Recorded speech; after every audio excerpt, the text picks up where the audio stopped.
Hello everyone, फिर से मैं आप लोगों के लिए एक नई वीडियो लेकर आया हूँ। किडनी क्या है, किडनी फंक्शन टेस्ट क्या होता है, यूरिया क्या है, ये सब चीजें मैं आपको इस वीडियो में प्रोवाइड करूँ। तो पहले स्टार्ट करने से पहले मैं आपको बताना चाहता हूँ, आप पूरी वीडियो देखिएगा। मैंने आपके लिए बहुत मेहनत करके वीडियो बनाई है और आपको प्रॉपर नोट्स मैंने प्रोवाइड किए हुए हैं। पूरी वीडियो देखिएगा, स्किप मत कीजिएगा। एट लास्टली अगर आपको वीडियो में कोई डाउट नहीं देता, समझ में आता है, प्लीज आप एक सब्सक्राइब कर दीजिएगा, वीडियो को लाइक कर लीजिएगा, क्योंकि आपके इस चीज से बहुत मोटिवेशन मिलता है और आपका फीडबैक बहुत इंपॉर्टेंट है। लास्ट में कमेंट में प्लीज आपका फीडबैक जरूर दीजिएगा। तो चलो स्टार्ट करते हैं हम लोग आज का टॉपिक। किडनी क्या होती है, what is a kidney. Kidney हमारे शरीर का बहुत ही महत्वपूर्ण अंग होती है, जिसका मुख्य कार्य हमारे शरीर में रक्त को साफ करना होता है, ब्लड को क्लीन करती है, अर्थात रक्त में उपस्थित अपशिष्ट पदार्थ यूरिया, नाइट्रोजन में जीवाणु विषाणु को बाहर निकालती है। जब कोई सेल डेथ हो गया, आपकी ब्लड में अनवांटेड सब्सटेंस बढ़ रहे हैं, कोई जिसका काम नहीं है ब्लड में, तो उसे बाहर निकालने का काम हमारा यूरिन के थ्रू किडनी ही करती है। किडनी हमारे शरीर में जल की मात्रा को भी नियंत्रित रखती है, जो ब्लड में जो जल है मतलब वाटर लेवल है उसको भी मेंटेन करेगी। आपकी किडनी बहुत इंपॉर्टेंट फंक्शन होता है ये भी, ठीक है। इंग्लिश में देख लीजिए, kidney is a very important organ in our body which main function is that it help to remove unwanted वही चीज आ गई अनवांटेड सब्सटेंस जो कि काम में नहीं आते इन आवर ब्लड के अंदर। It is also help to maintain a level of water का लेवल भी मेंटेन करती है। किडनी के कार्य देखते हैं, मतलब फंक्शंस ऑफ किडनी के बारे में समझते हैं। किडनी के क्या क्या फंक्शंस होते हैं देखिए। किडनी शरीर से अपशिष्ट पदार्थ जैसे कि यूरिया, नाइट्रोजन आदि को बाहर निकालती है, ठीक है। इसमें देख लीजिए, kidney help to remove urea, nitrogen inside of body से बाहर निकालती है, ठीक है। किडनी हमारे शरीर में जल की मात्रा को भी नियंत्रित रखती है। Kidney also help to maintain a water level of inside of body, water के लेवल को भी इनसाइड बॉडी के अंदर मेंटेन रखती है। किडनी हमारे शरीर में मृत जीवाणु तथा दूसरी मृत कोशिकाओं को मूत्र के द्वारा बाहर निकाल देती है, ठीक है। किडनी हमारी बॉडी में कोई सेल है यूटिलाइज होकर उसका काम खत्म हो गया तो वो किडनी के थ्रू बाहर निकल जाती है, ठीक है, यूरिन से। किडनी फंक्शन टेस्ट क्या होता है, तो किडनी समझ लिया, किडनी फंक्शन समझ लिया। अब हम देखते हैं किडनी फंक्शन टेस्ट क्या होता है। देखिए, किडनी फंक्शन टेस्ट एक विशेष प्रकार का टेस्ट होता है जिसके द्वारा किडनी की विभिन्न प्रकार की क्रिया विधि को समझा जा सकता है और यह पता लगाया जा सकता है कि किडनी ठीक से कार्य कर रही है नहीं। तो सिंपल चीज समझ लो आप लोग यहाँ पे कि जो किडनी होती है, किडनी फंक्शन टेस्ट होता है, उस किडनी फंक्शन टेस्ट के थ्रू हम क्या कर सकते हैं, बहुत सारी एक्टिविटी के बारे में पता कर सकते हैं। बॉडी में कैसी कैसी एक्टिविटी हो रही है, किडनी में कोई प्रॉब्लम तो नहीं है, that's everything we will find out by using a kidney function test. English में देखिए, kidney function test is a special type of test which is mainly used to detect different activity of kidney and it is also help to detect that kidney is properly working और नॉट। Next page पे आते हैं। Kidney function test कब करना चाहिए, when kidney function test done. Kidney function test हमको करना कब चाहिए, देखिए, यदि मरीज के शरीर में सूजन दिखाई देना और आंखों के चारों तरफ फूल जाना या फिर और अगर कोई ऐसी प्रॉब्लम हमें दिखाई देती है स्वेलिंग टाइप में, तो हम ये टेस्ट कर सकते हैं, ठीक है। It is done when patient has swelling in body and eyes, ठीक है। जब पेशेंट की बॉडी में और आईज में हमें स्वेलिंग लगी तब हमें ये टेस्ट को करना चाहिए। मूत्र की कम या ज्यादा मात्रा हो जाने पर भी यह टेस्ट किया जाता है। देखो, मान लीजिए यूरिन का इनपुट या आउटपुट बढ़ गया, हो सकता है किसी पेशेंट को यूरिन बहुत ज्यादा रिमूव हो रही है और हो सकता है किसी पेशेंट को यूरिन बहुत कम रिमूव हो रही है। उस कंडीशन में भी हमें ये देख सकते हैं कि किडनी में कोई प्रॉब्लम तो नहीं है, वो देख सकते हैं वहां से। It is also done when patient remove low and high level of urine, वही चीजें सेम इंग्लिश में। किसी भी प्रकार की सर्जरी को करने से पहले इस टेस्ट को किया जाता है, ठीक है। तो मेजर सर्जरी अगर कोई करनी है हमें, तो हमें एक बार केएफटी लगाना पड़ता है, kidney function test. Kidney function test को आरएफटी भी बोलते हैं, याद रखना, real function test. Kidney function test कैसे करें, अब how to done kidney function test. Kidney function test को हमें करना कैसे होता है। किडनी फंक्शन टेस्ट करने के लिए मरीज के रक्त को प्लेन ट्यूब में, मतलब कि रेड ट्यूब के अंदर लिया जाता है। तो सब लोग को पता है कि प्लेन ट्यूब में सीरम सेपरेट होता है और सीरम से हम लगाते हैं। Patient sample is collected in red and plain tube.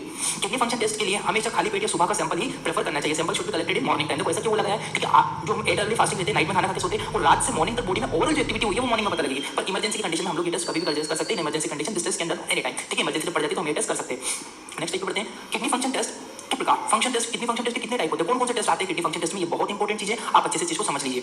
Serum urea, serum creatinine, blood urea nitrogen, ये बहुत इंपॉर्टेंट टेस्ट है। BUN, बन, ब्लड यूरिया नाइट्रोजन बोलते हैं। बन के नाम से भी एग्जाम में बहुत पूछा जाता है और इससे रिलेटेड कॉम्पिटिशन एग्जाम में भी बहुत क्वेश्चन आते हैं। सीरम कैल्शियम का टेस्ट लगाएंगे, सीरम फास्फोरस टेस्ट लगाते हैं और सीरम इलेक्ट्रोलाइट, सोडियम, पोटेशियम, ये सब चीजें भी हम electrolyte test kidney function test के अंदर ही होता है। तो ये चीज आप ध्यान रखिएगा, serum urea, serum creatinine, blood urea, BUN test, serum calcium, serum phosphorus and serum electrolytes. Next page पढ़ते हैं, ब्लड यूरिया नाइट्रोजन क्या है। अब देखो, मैं मेनली फोकस करूंगा बन के ऊपर। बन मतलब ब्लड यूरिया नाइट्रोजन क्या होता है, देखिएगा, बहुत इंपॉर्टेंट टेस्ट, आपको अच्छे से समझना, आपको एग्जाम में पूछा जाएगा। यदि प्रोटीन का यूरिया मतलब कि यूरिया जो, अब देखो, ब्लड यूरिया नाइट्रोजन को समझने से पहले हम क्या समझेंगे, यूरिया क्या होता है। यूरिया प्रोटीन का विघटित भाग होता है, मतलब जब प्रोटीन टूट जाता है तब यूरिया बनता है। कैसे बनता है, देखिए इसमें देखो, प्रोटीन यूरिया का विघटित भाग होता है, अर्थात इसका हमारे शरीर में कोई इस्तेमाल नहीं होता है, यह मूत्र के द्वारा बाहर निकाल दिया जाता है। Urea is a waste product of protein, it is pass out outside of body by urine.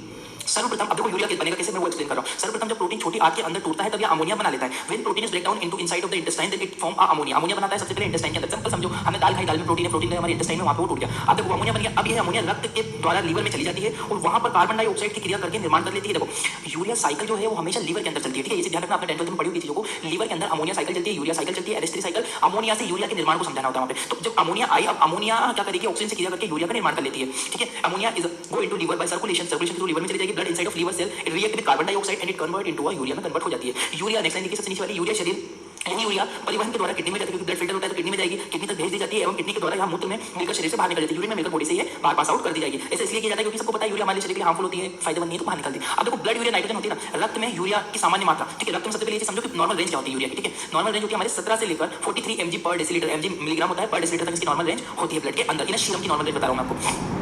अब देखिए, रक्त में यूरिया क्यों बढ़ जाती है, क्या रीजन है, क्या ऐसा क्या कारण है कि यूरिया हमारी बॉडी में इंक्रीज हो रही है। जब रक्त में यूरिया का लेवल बढ़ जाता है, इस कंडीशन को एजोटीमिया कहा जाता है। ये क्वेश्चन बहुत बार आपको कंपटीशन एग्जाम में पूछा गया है कि एजोटीमिया का मतलब ज्यादा लेवल हो जाना है यूरिया का ब्लड के अंदर, ठीक है। एजोटीमिया जब बहुत ज्यादा बढ़ जाएगा तो एजोटीमिया कहा जाता है। Increase level of urea in serum, it is known as azotemia. Azotemia को 3 भागों में विभाजित किया। अब देखो, एजोटीमिया मतलब कि सिंपल बात याद रखो, एजोटीमिया का मतलब हो रहा है कि यूरिया का मात्रा हमारे ब्लड के अंदर बढ़ेगा। अब यूरिया क्यों बढ़ेगा, या तो भाई किडनी काम ठीक से नहीं कर रही है, या किडनी काम ठीक से नहीं कर रही, किडनी के पार्ट नहीं कर रहे, किडनी के अंदर प्रॉब्लम, कुछ ना कुछ दिक्कत है। तो हमने एजोटीमिया को 3 भागों में डिवाइड किया। कौन कौन से, pre renal azotaemia, renal azotaemia, post renal azotaemia. देखो प्री रीनल एजोटीमिया मतलब कि रीनल मतलब होता है आपका नेफ्रॉन के पहले होने वाली बीमारी, रीनल मतलब किडनी में नेफ्रॉन के अंदर होने वाली बीमारी, और पोस्ट मतलब कि बाद में होने वाली बीमारी। अब देखो सबसे पहले आप समझो प्री रीनल एजोटीमिया क्या होता है। What is pre renal azotaemia? देखना समझना बहुत अच्छे से मैं एक्सप्लेन करता हूँ। प्री रीनल एजोटीमिया का अर्थ होता है कि जब हमारी किडनी ठीक प्रकार से काम करे परंतु फिर भी यूरिया का लेवल शरीर में बढ़ जाता है, तब इस अवस्था को प्री रीनल एजोटीमिया कहते हैं। अब जब किडनी में कोई दिक्कत नहीं है तो फिर यूरिया का लेवल क्या बढ़ रहा है, मतलब रीनल रीनल किडनी के पहले कोई दिक्कत है, इसलिए हम इसे कह रहे हैं। इसके होने का कारण अब देखो होता क्यों है ऐसा प्री रीनल एजोटीमिया क्यों होता है? इसका होने के कारण यह है कि जब हमारी किडनी को पर्याप्त मात्रा में रक्त नहीं मिलता है, जब किडनी को ही ब्लड नहीं मिलेगा तो किडनी फिल्टर कहां से करेगी? तब ग्लोमेरुलस ठीक से फिल्ट्रेशन नहीं कर पाते हैं, तब यह अवस्था देखी जा सकती है। देखो सिंपल बात है, आपका ब्लड सर्कुलेशन से किडनी में आया, किडनी से फिल्टर हुआ, यूरिया बाहर निकला, तो भाई किडनी में कोई दिक्कत नहीं है, किडनी अपना काम प्रॉपर कर रही है, पर जब किडनी को ब्लड ही नहीं मिल रहा है तो ऐसा देखा जा सकता है प्री रीनल एजोटीमिया कहते हैं। Pre renal azotemia is due to inadequate perfusion of the kidney. Inadequate perfusion का मतलब होता है प्रॉपर तरीके से ग्लोमेरुलस फिल्टर नहीं कर रहा, मतलब ब्लड नहीं मिल रहा है, इसलिए हमने इनएडिक्वेट बोला इसको, ठीक है। इरेगुलर ग्लोमेरुलस फिल्ट्रेशन भी हो सकता है, इरेगुलर मतलब बहुत ज्यादा मात्रा में फिल्ट्रेशन हो गया। प्री रीनल एजोटीमिया किन कारणों से हो सकता है? देखो प्री रीनल एजोटीमिया की बात करें किन कारणों से हो सकता है, कारण क्या है? हृदय का काम न करना, हार्ट फेलियर हो जाना, पानी की कमी हो जाना, डिहाइड्रेशन हो जाने से ब्लड की सर्कुलेशन तो कम हो जाता है, मस्तिष्क रक्त का बहना, ठीक है, मस्तिष्क में रक्त का बहना मतलब ब्लड हेमरेज, ब्रेन हेमरेज हो जाना, रक्त वाहियों का टूटना, डैमेज ऑफ ब्लड वेसल्स, ज्यादा मात्रा में प्रोटीन लेने से, हाई डाइट ऑफ प्रोटीन, जब प्रोटीन ज्यादा खाएंगे तो यूरिया बढ़ेगा, इससे हमारी बॉडी में एक होता है स्टार्वेशन की वजह से भी हमारी बॉडी में यूरिया बढ़ जाता है। नेक्स्ट पेज बात है रीनल एजोटीमिया किन कारणों से होता है, कारण क्या है? अब देखो हमने पहले पढ़ा प्री रीनल एजोटीमिया, देखो ये प्री रीनल एजोटीमिया पढ़ा, मैं सेकंड बता रहा हूं, रीनल एजोटीमिया क्या होता है? एजोटीमिया मतलब सिंपल अभी बताया शू बढ़ जाना यूरिया का।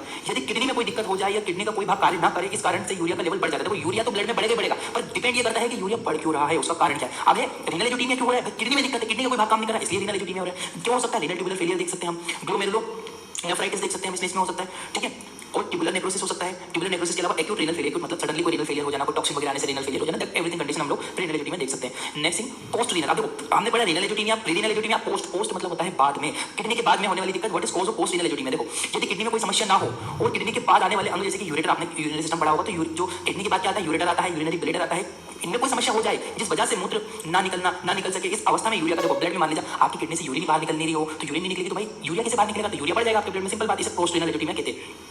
नेफ्रोलिसिस स्टोन हो जाना, स्टोन मान लीजिए यूरिन का लेवल वो बंद कर देगा, ब्लॉकेज कर देगा, ठीक है। हाइपरट्रोफी हो जाना, हाइपरट्रोफी पोस्ट जो प्रोस्टेट ग्लैंड को सूज जाना, ठीक है। ट्यूमर फ्रॉमिंग गैस्ट्रोइंटेस्टाइनल, ठीक है, गैस्ट्रो यूरिनरी ट्रैक्ट में जो गैस्ट्रो यूरिनरी ट्रैक्ट होता है वहां पे क्या होता है? ट्यूमर वगैरह फॉर्म हो गया, उस वजह से यूरिन नहीं निकलना। कुल मिला के आपको समझना है पोस्ट का मतलब होता है कि जब आपकी यूरिन बाहर ना निकले, यूरिया बढ़ जाए। तीन कंडीशन देखिए, रीनल एजोटीमिया मतलब किडनी में दिक्कत, प्री रीनल एजोटीमिया मतलब किडनी के पहले दिक्कत, और पोस्ट का मतलब होता है बाद में, और रीनल एजोटीमिया का मतलब होता है भाई कि यूरिन में जो आपकी शीरा में ब्लड है उसमें यूरिया का लेवल बढ़ गया, ठीक है। Thank you for watching Indian medical lecture. अगर आपको समझ में आया हो तो प्लीज चैनल को